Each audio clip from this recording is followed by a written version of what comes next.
President Trump addressing the Israeli Knesset. Let's listen.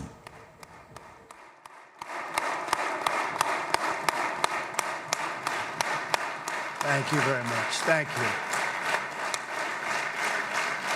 Thank you very much, everybody. It's a great honor. Nice place. Very nice place.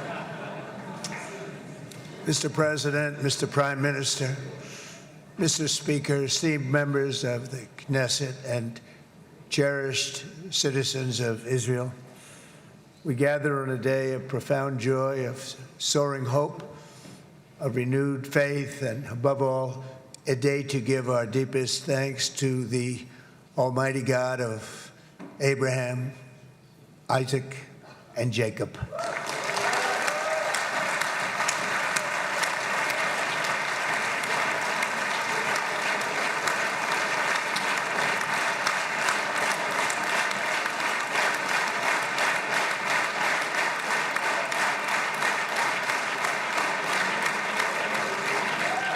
After 2 harrowing years in darkness and captivity, 20 courageous hostages are returning to the glorious embrace of their families, and it is glorious. 28 more precious loved ones are coming home at last to rest in this sacred soil for all of time. And after so many years of unceasing war and endless danger, today the skies are calm, the guns are silent, the sirens are still, and the sun rises on a holy land that is finally at peace, a land and a region that will live, God willing, in peace for all eternity.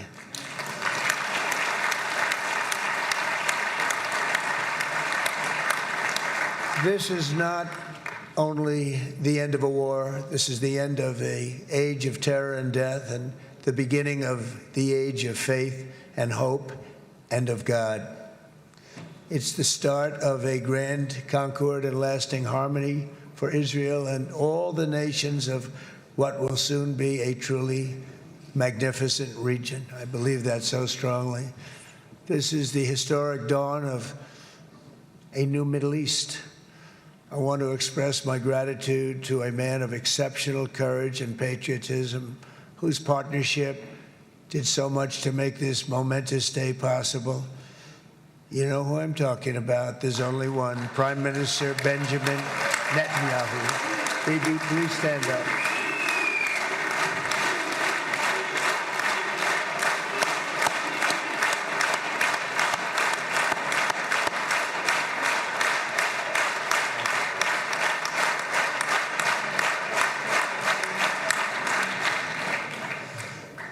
And he is not easy, I want to tell you.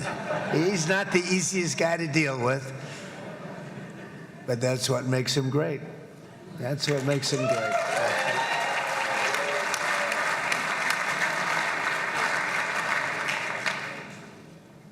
Thank you very much, baby. Great job.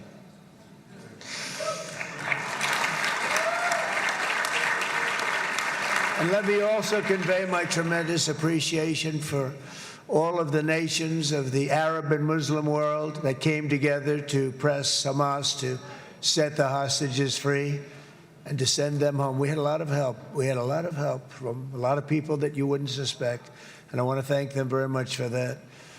It's an incredible triumph for Israel and the world to have all of these nations working together as partners in peace. And it's pretty unusual for you to see that, but it happened in this case. This was a very unusual point in time, a brilliant point in time. Generations from now, this will be remembered as the moment that everything began to change, and change very much for the better. Like the USA right now, it will be the golden age of Israel and the golden age of the Middle East. It's going to work together. I'd like to thank several great American patriots for their invaluable help in getting something done that almost everyone thought was absolutely impossible. We were wasting our time. So many people said, "You're just wasting your time." But we weren't, because we had talented people working with us, and we had people that loved your country, and frankly, people that love the region. They love the Middle East. I want to thank my friend Steve Witkoff.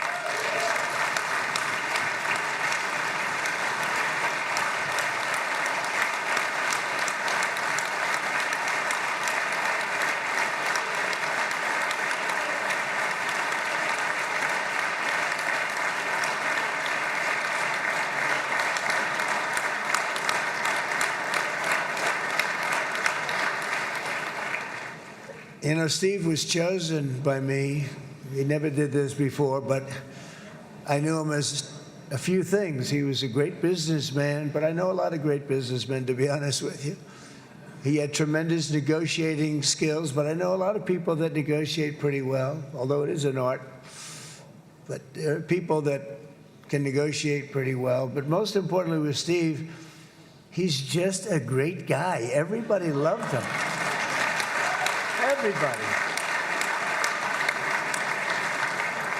I mean, I know some negotiators that are so good, but you wouldn't have had peace in the Middle East. It would be in World War III right now with some of these guys. Everybody loves Steve, and they respect him, and they somehow can relate to him. I've known him for many years, and I've seen it over and over again. להוציא את חבר הכנסת עודה, להוציא אותו מהאולם, להוציא אותו מיד, החוצה, החוצה. Please expel this Knesset member. Please expel this Knesset member. להוציא גם את חבר הכנסת כסיף. להוציא את חבר הכנסת כסיף מהאולם. Expel Knesset member Kasif out of the hall. Please expel him immediately.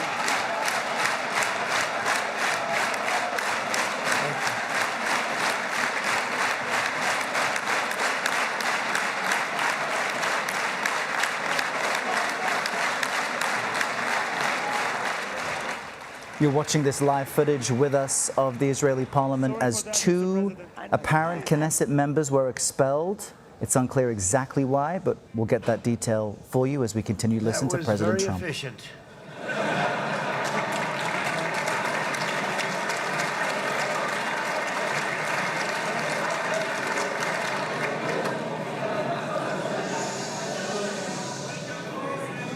So back to Steve. He's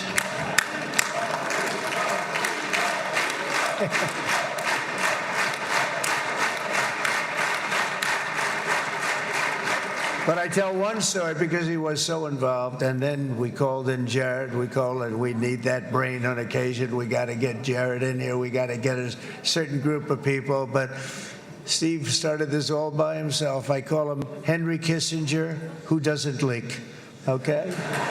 Henry is a big leaker. He leaked.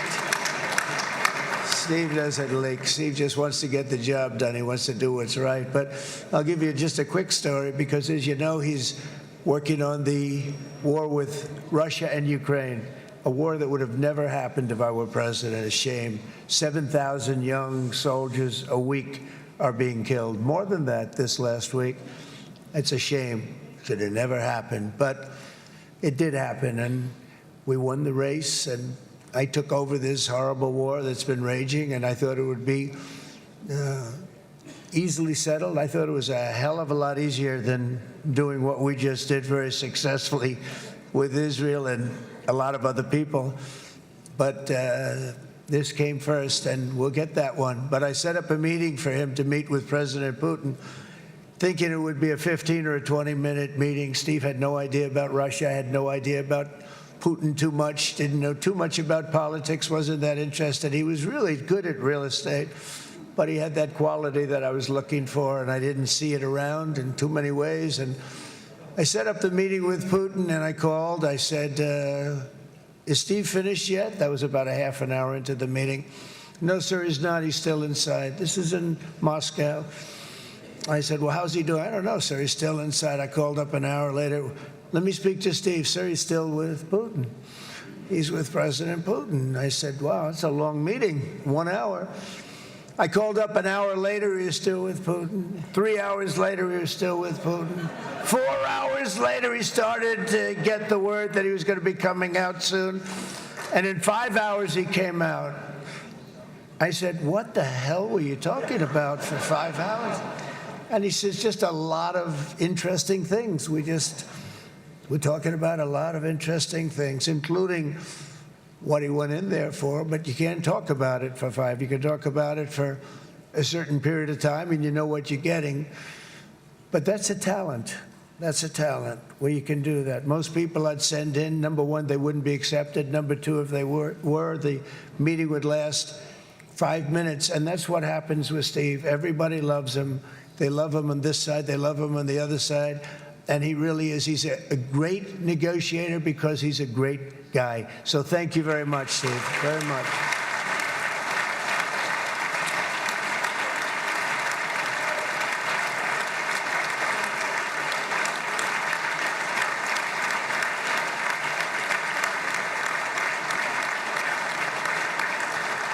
And let me also give a very special thanks to someone who truly loves Israel. In fact, loves it so much that my daughter converted.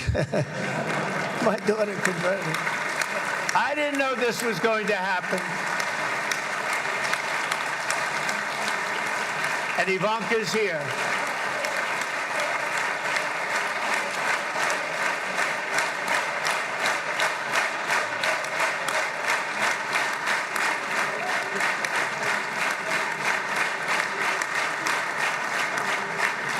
And Bibi, you do know this was not in the cards for me. You understand that. And she is so happy, and they are so happy. At least I think they're happy. If they're not, we have a big story, right? No, they have a great marriage, and they get along great. They're best friends. They have a very special relationship. But Jared has been so helpful. He really did something very special. He established the Abraham Accords with a group of very wonderful people. I like calling it the Avraham Accords because people that, right? Avraham. It's so cool. It's so much sort of nicer, you know, the Abraham versus the Avraham.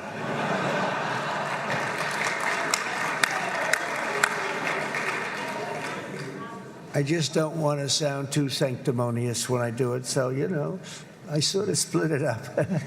This way we keep everybody happy. But we have some very great talent, and they have no excuses for anything that's taken place because we had some unbelievably good people working on this. And then you're going to add a man named Marco Rubio, who is also here. That's right.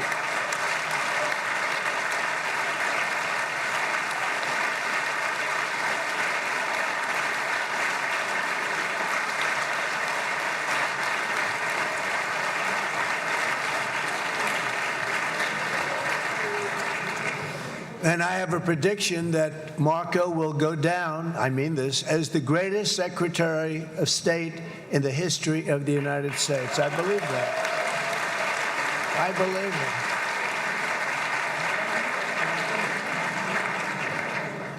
it. And he and I, you know, we really fought it out. You remember, he was tough. He was nasty. Who the hell thought this was going to happen, Marco, right? And now I'm saying he's going to go down as the greatest. He will. He was always smart and sharp, and people respect him. And then we have somebody who's young, but an unbelievable leader. I saw it a long time ago, and he's turned out to be even better than we thought. Right, Susie? I think even better. And that's Pete Hegseth, who is our Secretary of War, formerly Secretary of Defense.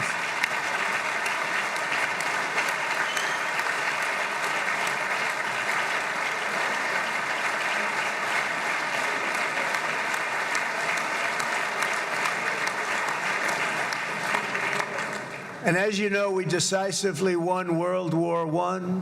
We decisively won World War II decisively. And everything in between and everything before it, we won everything. And then they had the brilliant idea of changing the name from war, you know, it was war, to defense. And with that went a certain thinking. And we fought in a very politically correct way after that. We always had the strongest military, and now we have a stronger military than we've ever had before. Because of my first term, I've totally rebuilt the military, every aspect of it. But we have, if you think, we settled 8 wars in 8 months. I'm now including this one, by the way, if that's okay. They may say, well, that was quick, because yesterday I was saying 7, but now I can say 8. The hostages are back.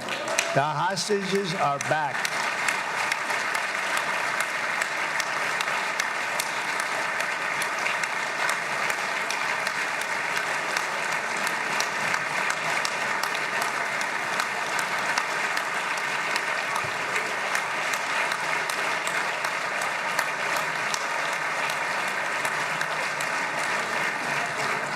It is a good feeling. Isn't that nice to say? You know, I just said the hostage. First time I said the hostages are back. It feels so good to say it. But when you settle 8 wars in 8 months, that means you don't like war. Everyone thought I was going to be brutal. In fact, I remember Hillary Clinton during a debate, she said, look at him, he's going to go to war with everybody. And actually, she said, he's got a personality that's all about war. No, and my personality actually is all about stopping wars, and it seems to work. Seems to work.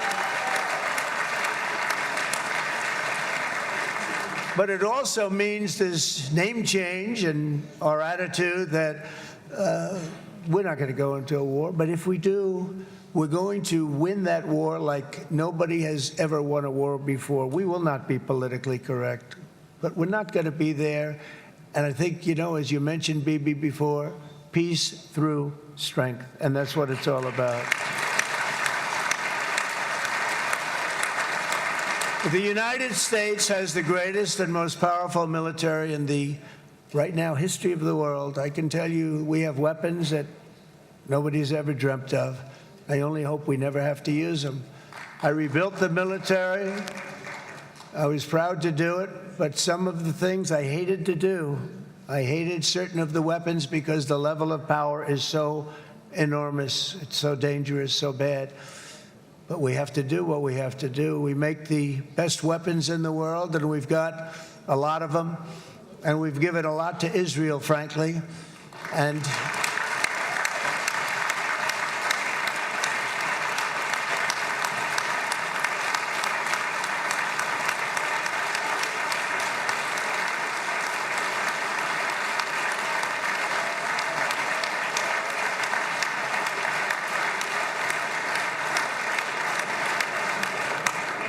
I mean, Bibi would call me so many times, can you get me this weapon, that weapon, that weapon? Some of them I never heard of, Bibi, and I made them.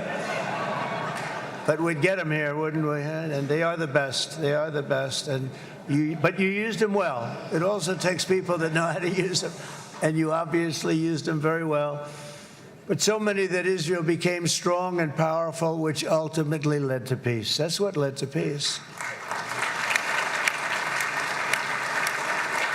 So as we celebrate today, let us remember how this nightmare of depravity and death all began.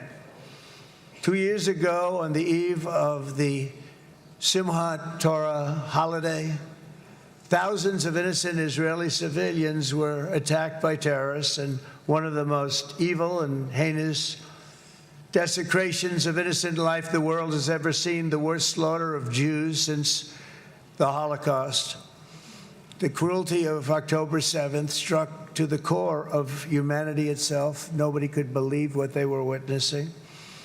The United States of America grieved alongside you, and we mourned for our own citizens who were so viciously taken that day.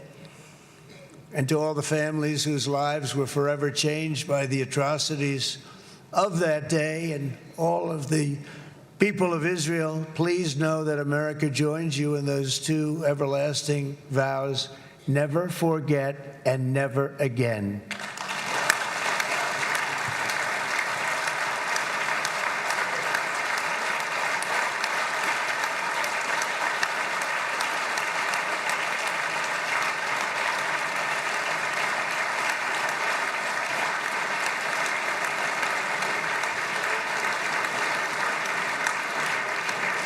From October 7th until this week, Israel has been a nation at war, enduring burdens that only a proud and faithful people could withstand. It was a very tough period of time. For so many families across this land, it has been years since you've known a single day of true peace. But now at last, not only for Israelis, but also for Palestinians and for many others, the long and painful nightmare is finally over. And as the dust settles, the smoke fades, the debris is removed, and the ashes cleaned from the air, the day that breaks on a region transformed, and a beautiful and much brighter future appears suddenly within your reach. This is now a very exciting time for Israel and for the entire Middle East, because all across the Middle East, the forces of chaos, terror, and ruin that have plagued the region for decades now stand weakened, isolated, and totally defeated. A new coalition of proud and responsible nations is emerging, and because of us, the enemies of all civilization are in retreat. Thanks to the bravery and incredible skill of the Israeli Defense Forces and Operation Rising Lion,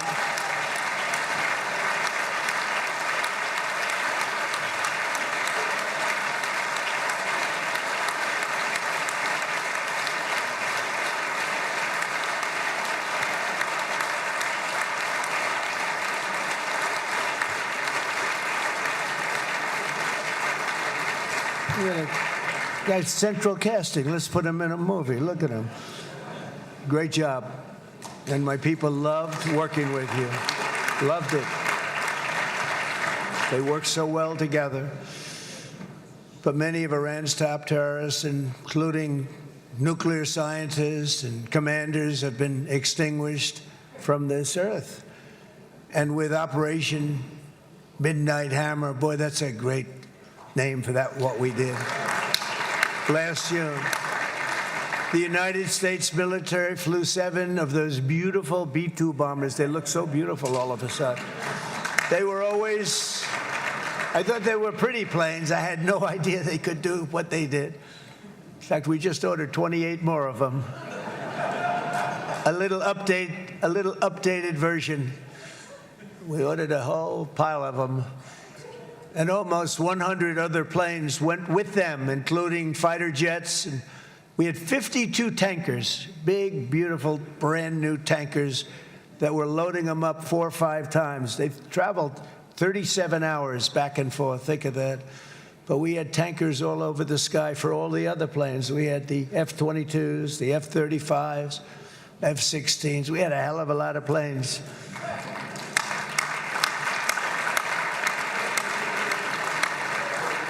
So we had 52 gas stations in the sky. That's what they call them.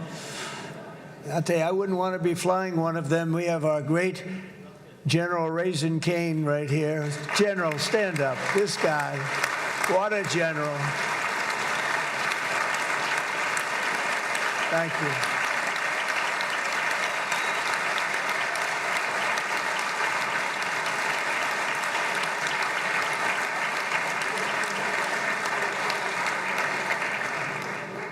I asked General Cain, I said, you know, we're having problems with ISIS, and I was in Washington, and I asked, how long would it take to defeat ISIS? And my Washington generals told me, 3, 4, maybe 5 years, sir.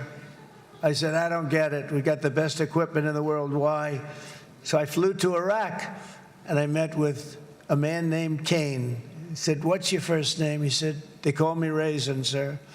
I said, wait a minute, your name is Raisin Cain? I've been looking for you for a long time. You gotta be kidding. So they told me 3, 4, 5 years to defeat ISIS. And I sit down with him and I say, why is it? I flew there in the dark of night. I landed, I'll never forget it. It was quite a trip. I'm glad I made it because I met him. I said, could I ask you, General? I come down. He's standing with another general and a sergeant. Everybody was like central casting. They could go into a movie right now. Between him and you guys over here, We could get rich making movies, okay? And they got along so great. That's the beautiful thing, that your military and our military, Bibi, got along so great. But I was told by the television generals in Washington, we have the best equipment in the world. Why is it taking so long? And they said, 4 years. I said, so let me ask you, Raisin, how long would it take you to defeat ISIS? Sir, we can do it in 3 weeks, but you'll probably have some time left over. I said, you got to be kidding. What the hell are you talking about? They said 4 years. I said, well, sir, look, it's not my place to say, but you're asking me the question. What you have to do is you hit him from the west, you hit him from the north, you hit him from the south, you hit him above, you hit him below. I said, so why didn't they do it? And he didn't want to speak badly of his superiors, which is hard to believe they were his superiors. Should have been the other way around a long time ago, because he's the one that did Operation Hammer. It was flawless. It was flawless. It was absolutely flawless. And I said, so you really think you can do it in 4 weeks? Yes, sir, 100%. You have to do it differently than they were doing it. They were using one base, and it was hundreds of miles away. And he says, we have all these portable bases all over the Middle East, and they didn't want to use them because they didn't want to offend the country where the portable, they wouldn't have even known what the hell the planes were going up, right? They wouldn't have known, but he said, no, they didn't want to defend anybody, offend anybody, but we can do it in 4 weeks. I said, you sure about that? I'm going to call you back. I'll call you back on Monday. I'm going back to Washington. But you think 4 weeks? Yes, sir, I think we can do it in 4 weeks. We'll have time left over. So I call him on Monday. I said, you think you can do it? 4 weeks. I said, go ahead and do it. He did it. I'll tell you, he did it in 4 weeks, less than 4 weeks. So, General, stand up, please. Again, this is a real general. This is not a television general. He doesn't want to go on television.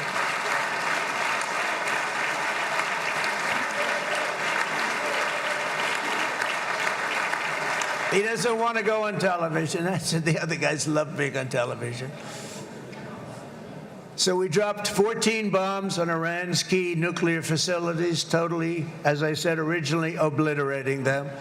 And that's been confirmed, and everybody understands it. Together we stopped the #1 state sponsor of terror from obtaining the world's most dangerous weapons.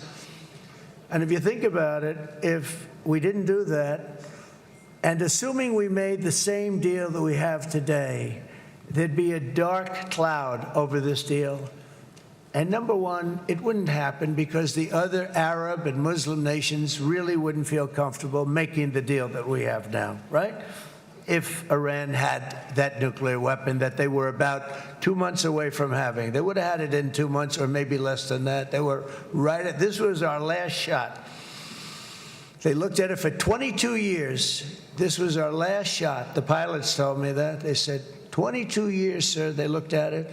Our predecessors looked, they studied it. 3 times a year would do drills on that exact attack. And boy, did they get it right. But let's assume they didn't, and let's assume there was large-scale nuclear weapons in the hands of Iran. We couldn't be here today. Even if we signed the deal, which we couldn't do because a lot of people would not want to have anything to do with it, we took a big cloud off of the Middle East and off of Israel.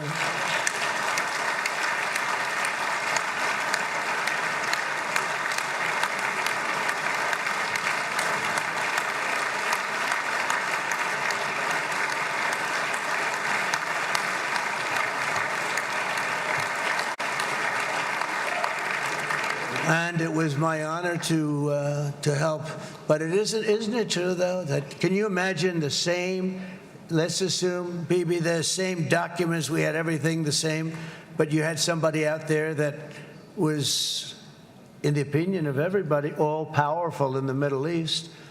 They took a big hit, didn't they? Didn't they take a big hit? Boy, oh boy.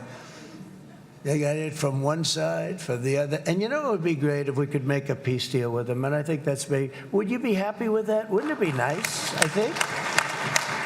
Because I think they want to. I think they're tired. Somebody said, sir, they're starting their nuclear program again. I said, let me tell you something. They're not starting anything. They want to survive. The last thing they want to do is start digging holes again in mountains that just got blown up and start. They're not doing this. They want to survive, okay? But I think we have a chance. Steve, you, and I think Jared, come on, I'll call you back for another one. We always bring Jared when we want to get that deal closed. We bring Jared, but Steve, you and Jared and the General and Pete and Marco, you'll get that deal done easy. I think that'll be easy. But first we have to get Russia done. We got to get that one done. If you don't mind, Steve, let's focus on Russia first, all right? We'll get it done. In Lebanon, the dagger of Hezbollah, long aimed at Israel's throat, has been totally shattered. My administration is actively supporting the new president of Lebanon in his mission to permanently disarm Hezbollah's terror brigades. He's doing very well. And build a thriving state at peace with its neighbors. And you're very much in favor of that, I know. And it's good things are happening there, really good things. And with this week's ceasefire, we've achieved the most challenging breakthrough of them all, the most challenging breakthrough maybe ever. I mean, I've never seen anything like it. I've been involved in a lot of success. I have never seen anything like what's going on today all over the world. People are dancing in the streets, not just in Israel. They're dancing in the streets of countries that would have never danced in the street about what's happening today.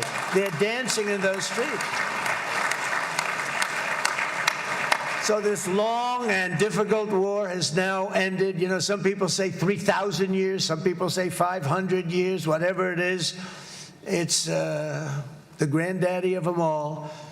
And in an unprecedented achievement, virtually the entire region has endorsed the plan that Gaza will be immediately demilitarized, that Hamas will be disarmed, and Israel's security will no longer be threatened in any way, shape, or form.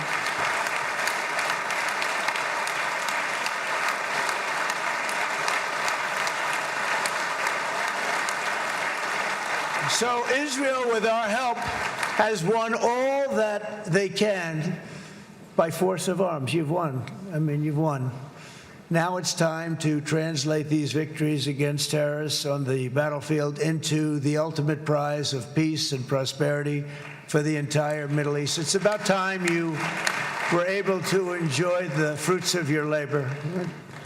Mr. Opposition Leader. I said he's a very nice opposition leader. I think, no, he's a nice man. Bibi, he's a nice man. Good. He knows what he's doing, right? No, a very nice guy. Well, see, now you can be a little bit nicer, Bibi, because you're not at war anymore, Bibi.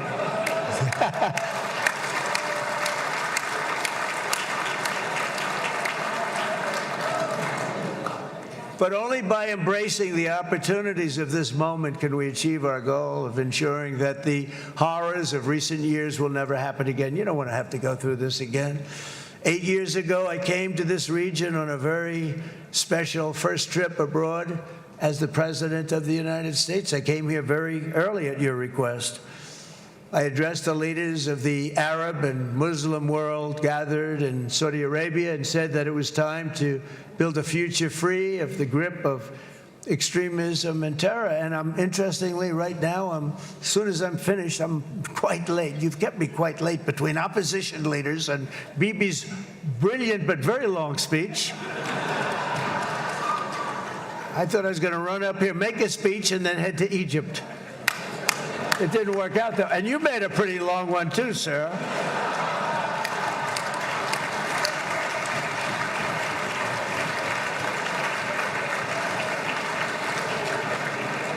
But I liked what you all said. It could be worse. Supposing on top of it, I didn't like what you said. That would be no good, Ron, would it? Ron, you did a great job, by the way, Ron.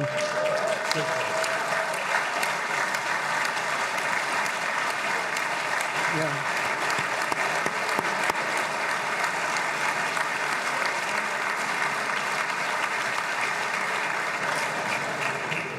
So I'm going to be meeting, actually, in a little while, I'm going to be meeting with the most powerful, the richest nations really in the world, although now with the tariffs, the United States is by far the richest nation in the world, as you probably have been reading. But the richest nations, most powerful nations, tremendous, headed by some tremendous people in many cases. Some cases I wouldn't say necessarily I would endorse, but I will tell you some incredible people that really helped us make this all possible. So I'll be going there. I'll be quite late. They might not be there by the time I get there, but we're going to give it a shot. But the journey we started back then led to the crushing defeat of the ISIS caliphate, to the monumental Abraham Accords, and ultimately to the historic ceasefire this week, in which many of those same nations really played a very pivotal role, I have to tell you. Steve will tell you that. Jared will tell you that. Together, we've shown that peace is not just a hope that we can dream about. It's a reality we can build upon day by day, person by person, and nation by nation. And because of that, the Middle East is finally ready to embrace its extraordinary potential. You have extraordinary potential in this region. It should now be clear to everyone throughout the region that decades of fomenting terrorism and extremism, jihadism and anti-Semitism have not worked. They haven't worked. They've been a disaster. They've just killed. They've killed. They've backfired completely and totally. They've just totally backfired. Everything that you thought, take it worst case, it's turned out to be worse than that. They have not worked. From Gaza to Iran, those bitter hatreds have delivered nothing but misery, suffering, failure, and death. They've served not to weaken Israel, but to annihilate the very forces that did the most to foment this hatred. And it's really, everybody that's tried it has become irrelevant. Meanwhile, we've seen those nations that set aside their differences, reached across ancient divides, and pursued engagement are now among the most successful in the region. They're getting along with Israel, and they're doing great.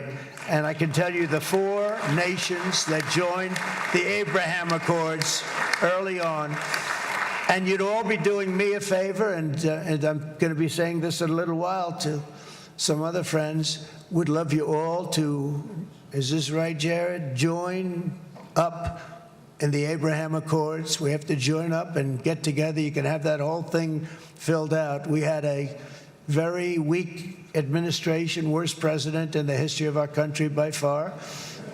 And Barack Obama was not far behind, by the way.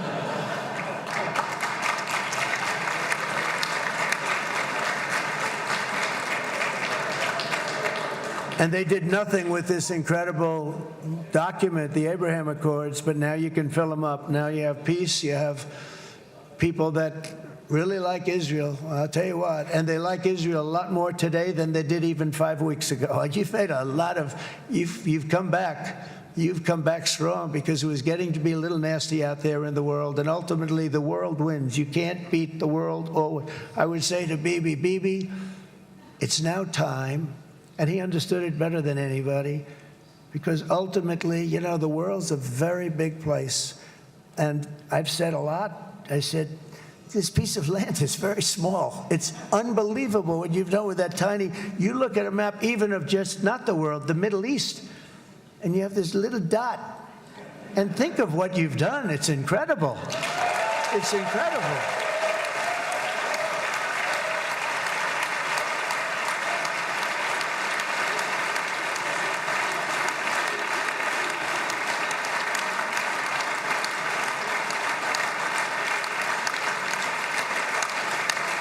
But the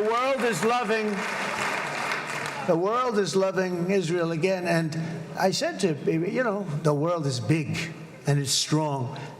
And Ron, ultimately, the world wins. And we don't have to worry about that now. But there was getting to be a period of time over the last few months, the world wanted peace and Israel wanted peace. Everybody did. Everybody did.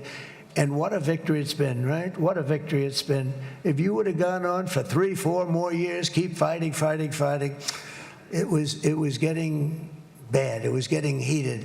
The timing of this is brilliant. And I said, Bibi, you're going to be remembered for this far more than if you kept this thing going, kill. It would be it would not be the same. And I just want to congratulate you for having the courage to say, that's it, we've won, and now let's enjoy our lives and let's rebuild Israel and make it stronger and bigger and better than it's ever been before. You're going to do that. Took a lot of guts. And the choice for Palestinians could not be more clear. This is their chance to turn forever from the path of terror and violence. It's been extreme, to exile the wicked forces of hate that are in their midst, and I think that's going to happen. I've met some people over the last couple of months that want to see it happen very much, and after tremendous pain and death and hardship, now is the time to concentrate on building their people up instead of trying to tear Israel down. We don't want that to happen again. And the total focus of Gazans must be on restoring the fundamentals of stability, safety, dignity, and economic development so they can finally have the better life that their children really do deserve after all these decades of horror. I intend to be a partner in this effort in the sense that we're going to help and we're going to do something that became unbelievably popular. Everybody wants to be on it. It's called the Board of Peace, okay? How about that? Is that a beautiful name? Like a board of peace.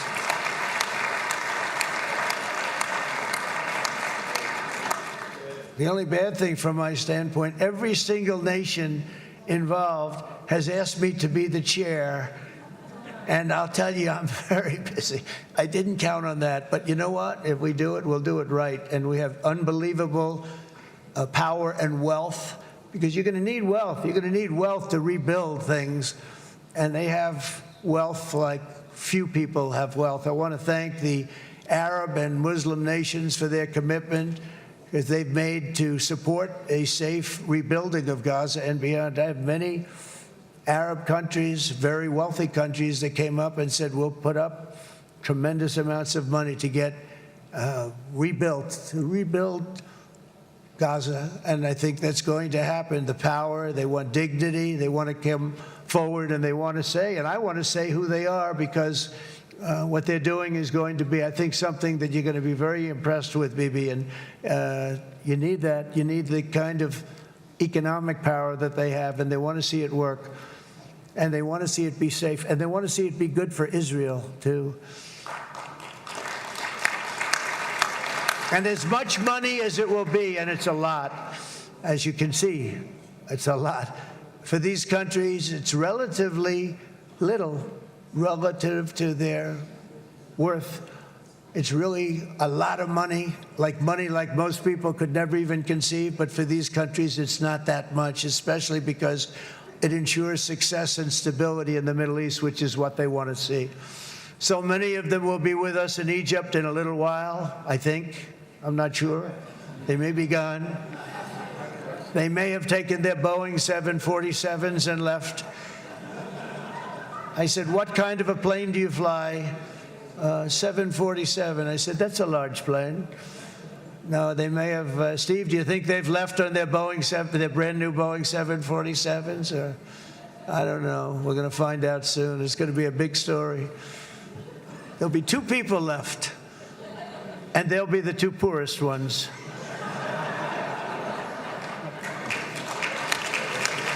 But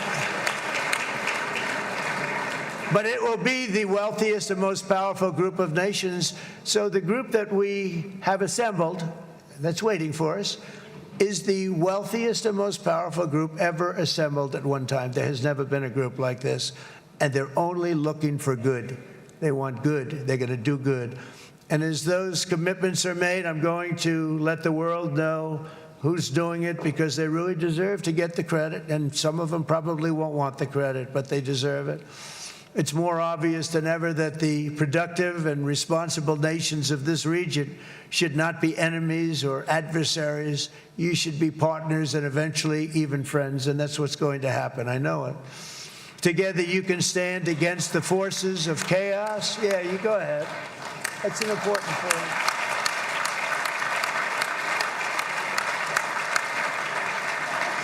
Because you can stand against the forces of chaos that threatened all of your interests, and it's always a big threat, and unleash incredible prosperity and opportunity for all the people of these lands, and that's what's going to happen. You're going to unleash numbers and success, the likes of which Israel has never been able to think of, because you're so firm, and you should be, and you've done the right thing in defending yourself.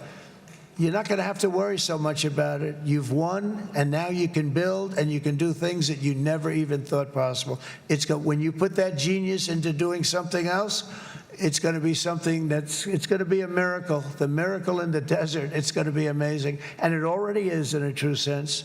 But it'll be wonderful when you can spend time thinking about other than war and defense and offense also. To that end, it's my firm hope and dream, frankly, that together the Abraham Accords will turn out to be everything that we thought they would. Those 4 countries were very, very brave in doing it. They did it at a very early point, and every single one of them benefits unbelievably financially. And if you noticed, even in this bad period that we just went through, they all remained a member of the Abraham Accords. They've done unbelievably well. And you know who you are, and I want to thank you. And they've stayed because of loyalty, but they've also stayed because it was really good business. They've made a lot of money being members, and you're going to all, I hope that every one of the countries that we're seeking, Jared, I hope they join quickly. No games, no nothing. Just join, get it. It's going to be a great peacemaker. It's really going to bring it together beyond anybody's wildest dream. So instead of building fortresses to keep enemies at bay, the nations of this region should be building infrastructure to weave your commerce closer together, because you've got to compete with the big world out there in commerce now. It's a different kind of competition. Instead of making weapons and missiles, the wealth of this region should flow to schools and medicine, industry, and frankly, the new hot thing, artificial intelligence. It's a lot of intelligence you're going to have to be throwing off to pay back these sums of money that they're doing. But that's really the hot one. And I might say that the United States, a year ago, was a dead country. I say it to people. I heard it first from the King of Saudi Arabia. I then heard it from UAE. I heard it from Qatar. I heard it from many other countries. A year ago, the United States of America was a dead country. Now it's the hottest country anywhere in the world. It is the hottest. There's no question about it.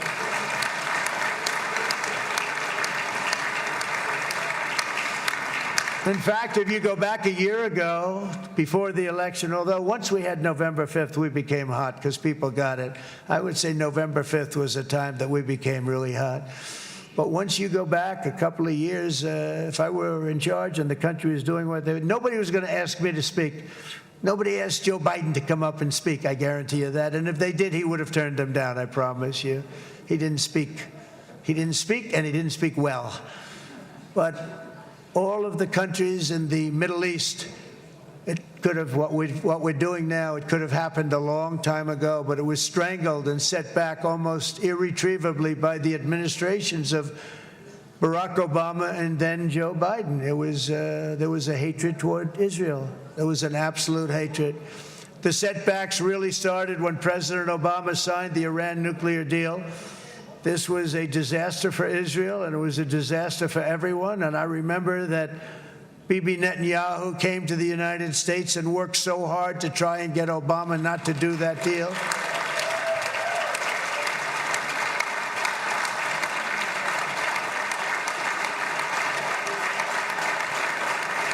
He worked so hard. But it was like talking to a wall. I remember him telling me it was like talking to a wall. They wanted to go with Iran. They chose Iran, frankly, over a lot of other good nations, but specifically Israel. And that was the beginning of a very bad period of time. You had Obama go out, and the Iran nuclear deal turned out to be a disaster. And by the way, I terminated the Iran nuclear deal, and I was very proud to do it.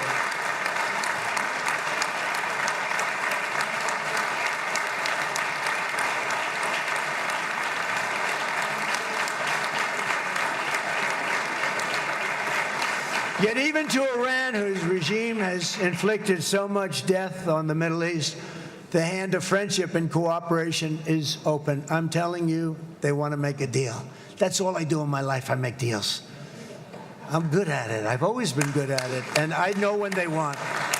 Even if they said, we don't want to make a deal, I can tell you they want to make a deal. All right, they do. They want to make a deal, and we're going to see if we can do something, because this is crazy what's happening, and we're not going to have this anymore. Neither the United States nor Israel bear the people of Iran any hostility. We merely want to live in peace. We don't want any looming threats over our heads, and we don't want to even think in terms of nuclear destruction. It's not going to happen, never will happen. There's nothing that would do more good for this part of the world than for Iran's leaders to renounce terror, stop threatening their neighbors, quit funding their militant proxies, and finally recognize Israel's right to existence. They have to do that. They have to do that. And to Iran, and as you know, this is not said out of weakness. There's no weakness. But I'm going to say this, that we are ready when you are, and it will be the best decision that Iran has ever made. And it's going to happen. It's going to happen. And they're good people. I know a lot of Iranians in the United States. They're good people, smart, hardworking people. They don't want to see what's happened to their country. The story of fierce Israeli resolve and triumph since October 7th should be proof to the entire world that those who seek to destroy this nation are doomed to bitter failure. The state of Israel is strong, and it will live and thrive forever.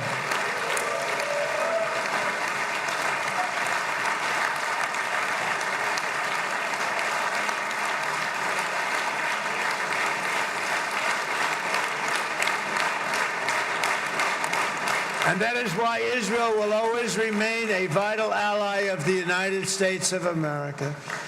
Israelis share our values, field one of the world's most powerful militaries. You really do. You have an amazing, what a job you've done.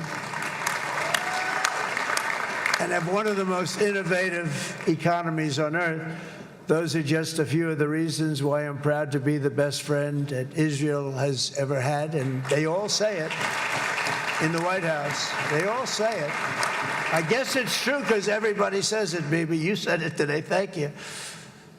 But as president, I terminated the disastrous Iran nuclear deal, and ultimately I terminated Iran's nuclear program with things called B-2 bombers. It was swift, and it was accurate, and it was a military beauty. I authorized the spending of billions of dollars, which went to Israel's defense, as you know. And after years of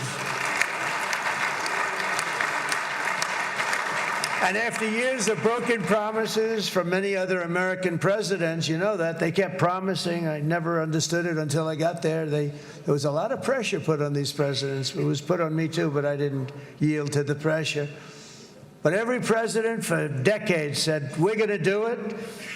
The difference is I kept my promise and officially recognized the capital of Israel and moved the American embassy to Jerusalem.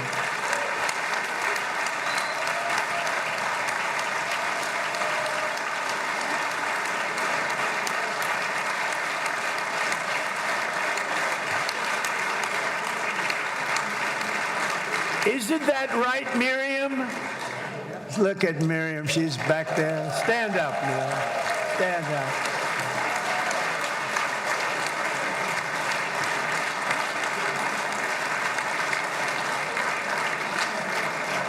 Miriam and Sheldon, would come into the office. They'd call me. He'd call me. I think they had more trips to the White House than anybody else I could think of. Look at her sitting there so innocently. She's got $60 billion in the bank, $60 billion. And I think she's saying no more. And she loves Israel, but she loves it, and they would come in, and her husband was a very aggressive man, but I loved him. He was a very aggressive, very supportive of me. And he'd call up, can I come over and see you?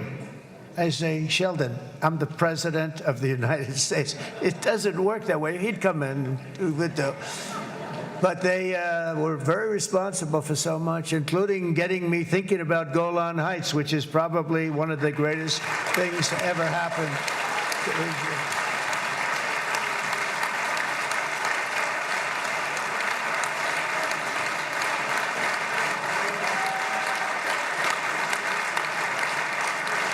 Miriam, stand up, please. She really is. I mean, she loves this country.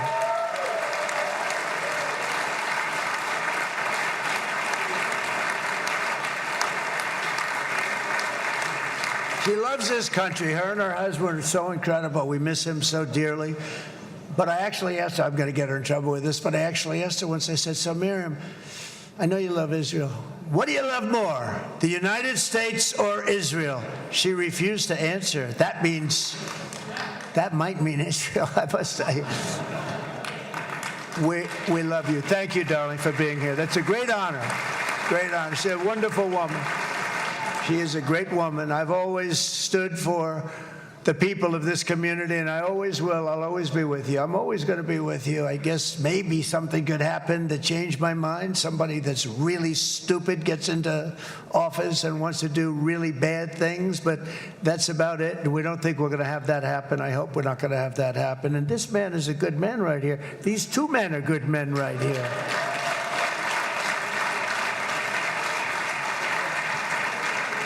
Hey, I have an idea. Mr. President, why don't you give him a pardon? Give him a pardon. Come on.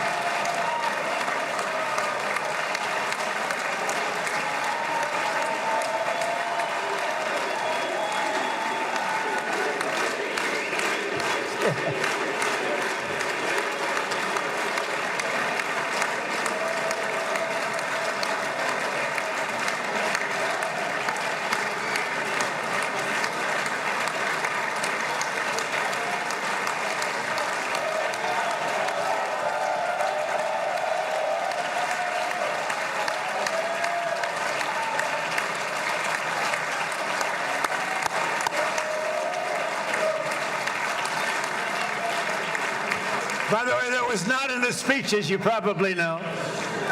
But I happen to like this gentleman right over here, and it just seems to make so much sense. You know, whether we like it or not, this has been one of the greatest wartime presidents. This has been one of the greatest wartime presidents. And cigars and champagne, who the hell cares about that?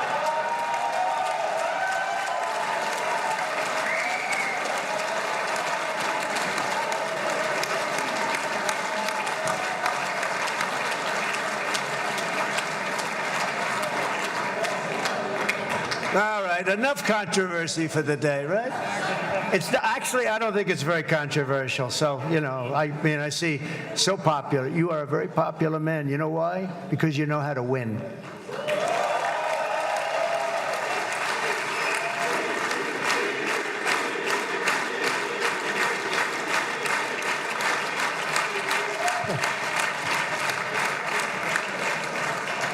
Over the past 2 years, I've met many of the families of the Israelis taken hostage and those that were taken hostage. Unbelievable. I've looked into their eyes. I've seen the worst nightmares of their suffering, but I've also seen something else, the beautiful love of the people, the love of people, frankly, that hold things together, the love that gives you the courage to carry on through thousands of years of persecution and repression and to emerge with the heart of David.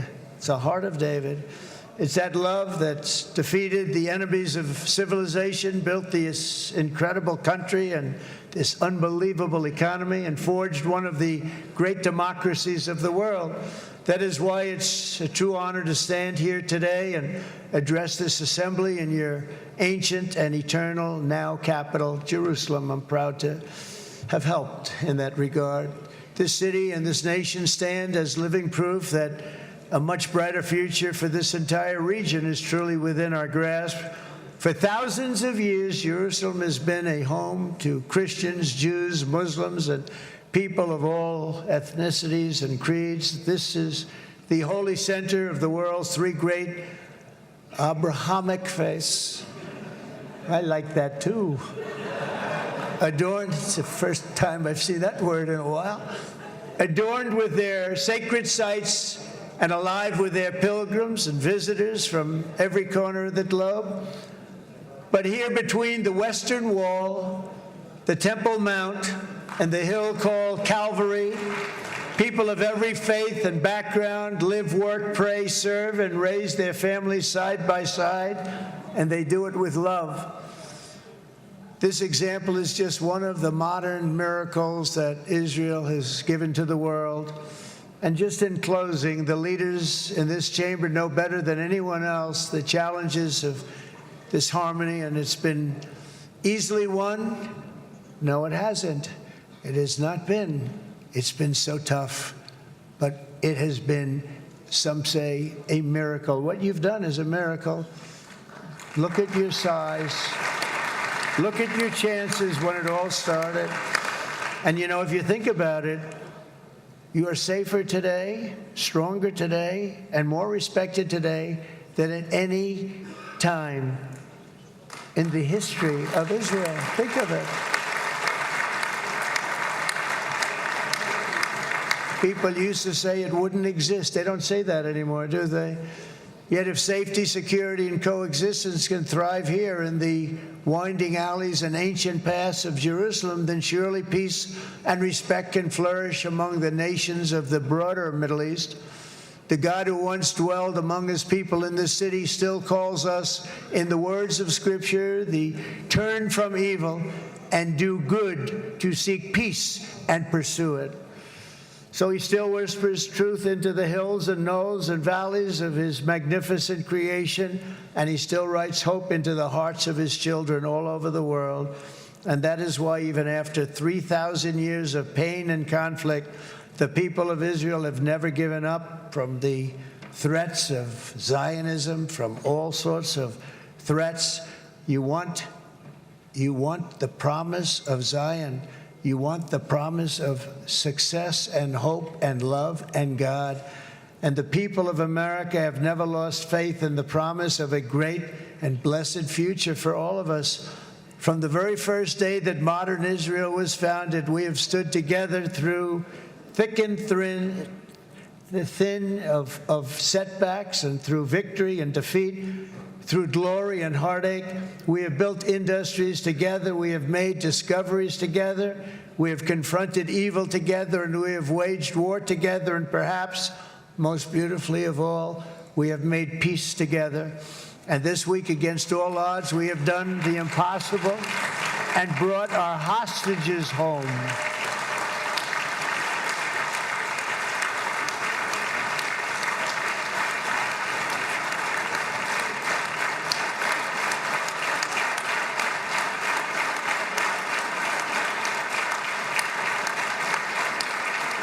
So now we're going to forge a future that is worthy of our heritage. We're going to build a legacy that all the people of this region can be proud of. New bonds of friendship, cooperation, and commerce will join Tel Aviv to Dubai, Haifa to Beirut, Jerusalem to Damascus, and from Israel to Egypt, from Saudi Arabia to Qatar, from India to Pakistan, from Indonesia to Iraq, from Syria to Bahrain, Turkey to Jordan, the United Arab Emirates to Oman, and Armenia to Azerbaijan, another war that I just settled.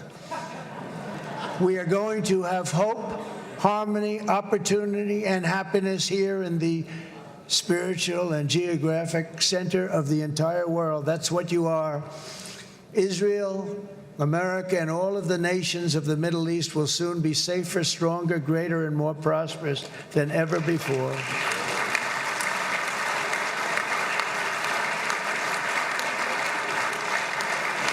And I want to thank you all once again for this exceptional honor. This has been truly an honor. It's seldom that a president is invited to do this.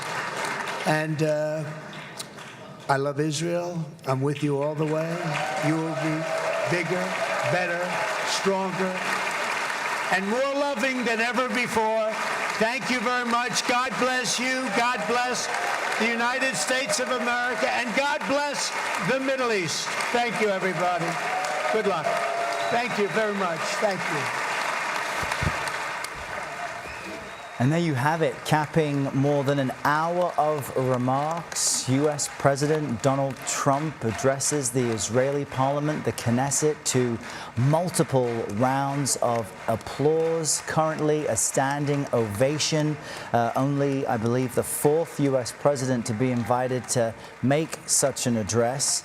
The president started by saying that this is the historic dawn of a new Middle East, telling people that Israelis are safer today, stronger and more respected than at any time in history. We saw a brief moment of protest from parliament members who were forcibly ejected, but for the most part, this was a celebration of the president's efforts with his administration and his cabinet, some of whom are in the room, achieving an end to the conflict between Israel and Hamas, the return of all remaining living Israeli hostages, and the release of many Palestinian prisoners and detainees. All of that happening today ahead of a summit in Egypt, where other regional and world leaders will meet to discuss phase 2 of the U.S. negotiated 20-point peace plan. And we have a team covering every angle of this story with us. Courtney Keeley is here with me at the CBS Broadcast Center. Natalie Brand is at the White House. Rami Inocencio is in our London bureau. And we also have CBS News contributor Robert Berger and journalist Dan Raviv, all standing by. But let's jump over to Haley Ott in Tel Aviv. Everyone here joining me, Errol Barnett, at the CBS Broadcast Center. Haley, it was remarkable that President Trump heaped praise on Prime Minister Netanyahu, or Bibi as he's locally known, but he is so unpopular where you are, they turned the screens off in Hostage Square when Bibi spoke. Tell us about that moment and the reaction to President Trump's remarks. So that was a pretty long speech, and the entire thing was streamed here in Hostage Square. Right before that, Prime Minister Netanyahu's speech was not. And you'll recall that he's gotten a pretty negative response here over the past few days. When U.S. Special Envoy Steve Witkoff and Jared Kushner visited here the other night, and they thanked Netanyahu, the boos were so loud and happened repeatedly, so that Witkoff had to ask for people to allow him to finish his speech. So there's a real sense here of perhaps frustration with the Prime Minister, with Netanyahu, but also real gratitude and appreciation for President Trump. We've seen American flags since we've been here. People have chanted, "Thank you, Trump." They played Mr. Trump's speech this entire time. People have come up and asked where we were from and voiced appreciation for the president when we said we were from an American network. So certainly the applause that we saw in the Knesset just now for the president's speech, that feeling is echoed here in Hostage Square. And Haley, will this moment and today's release of all the remaining living Israeli hostages be enough for the Israeli population to feel more secure and feel more safe? What do Israelis want to see happen next? Well, this is an enormous moment, and it's the culmination of 2 years of war, but also 2 years of real struggle, protesting, campaigning by many Israelis, but also the families of the hostages. It's been a real political movement. We've seen hundreds of thousands of people in this country out on the streets every week demanding a deal like the one that's just begun to come to pass. As for what comes next, people are very much in this moment. Everyone that I've spoken to has said that they are processing the hostages being released. Many people couldn't believe that this is actually happening. They didn't think that it could happen. And as for what comes next, it's very much a wait-and-see situation. The president is going to be heading to Egypt for a summit with many leaders in the region. There's still a very complex deal to hammer out that includes proposals that are difficult and that may be controversial to negotiate. People here are wondering if, they've got the hostages out now, but wondering what the future of the conflict in Gaza, in this region, may be, hoping that it'll come to an end that holds. So what happens next isn't known, but for now, there is a sense of real relief and gratitude to the President of the United States for getting a deal that would get the remaining hostages home.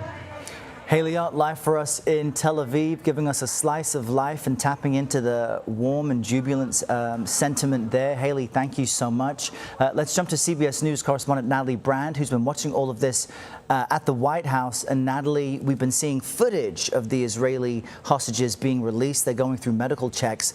And what jumps out to me is that for a man known for hyperbole, President Trump can actually say the Israeli hostages are home and the war between Israel and Hamas is over. Overall, how significant a moment is this for the administration?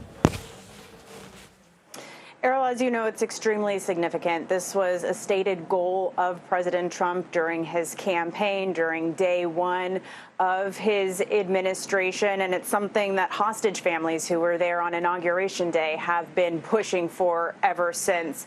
The president, in this lengthy speech, more than an hour long, talks about today being the moment that everything began to change for the better, hoping that it ushers in a golden age for the Middle East. He did spend time talking about October 7th, the attack on Israel by Hamas, and has said that, the United States has grieved alongside Israel from that day, saying that we will never forget, never again. But looking ahead, he's really hoping that this brings peace and prosperity for the Middle East overall, for Israel and Arab nations and Gaza. Here's more of what he had to say just a short time ago. This is the historic dawn of a new Middle East. It's an incredible triumph for Israel and the world to have all of these nations working together as partners in peace. Generations from now, this will be remembered as the moment that everything began to change. He also spent time talking about what led up to this moment, and particularly the joint strikes between Israel with the help of the United States on Iran's nuclear facilities. He said multiple times that he doesn't think a deal like this would have been possible without those strikes, without Israel feeling safe. So now the question is, as you were talking about with Haley, what happens next? And he did reference parts of the next phase of his 20-point peace plan, because, again, remember, this is just phase one. He talked about a demilitarized Gaza, that Hamas needs to disarm, and there needs to be future governance of Gaza without Hamas. Those will be details discussed immediately as the president now heads to Egypt, where he's going to meet with Arab partners and Muslim nations who he credits for helping to, bring us to this point. It's also notable who was with him watching this speech before the Knesset. The Secretary of State, of course, but the key negotiator, Special Envoy Steve Witkoff, his son-in-law, Jared Kushner, the Secretary of Defense, Pete Hegseth, also an ally and mega donor to the Trump campaign. Israeli-American Miriam Edelson was there as well, and his daughter, Ivanka, who, of course, is married to Jared Kushner. So, again, all eyes are now what happens out of this summit in Egypt with other partners who are instrumental to this deal, and what will this phase two look like? Carol. Yeah, and we'll be bringing live coverage on the next step of the president's trip in Sharm el-Sheikh, Egypt, all day here on CBS News 24/7. Natalie Brand at the White House. Thank you, Natalie.